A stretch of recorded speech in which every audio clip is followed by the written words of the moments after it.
Добрий день! Сьогодні 1 травня 2025 року.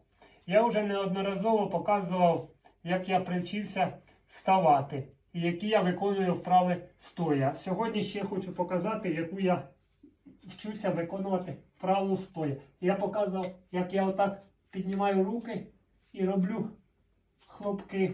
Зараз уже вчуся і вас хочу навчити качати руки.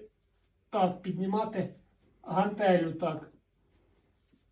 Я 2-кілограмову гантелю піднімаю 8-10 разів, 2-3 підходи. І вам раджу, обов'язково робіть таку вправу. Це дуже-дуже гарна вправа. Обов'язково старайтесь її виконувати. Дякую всім за підтримку та допомогу. Поділіться, будь ласка, моєю історією, підпишіться, залиште лайк та коментар.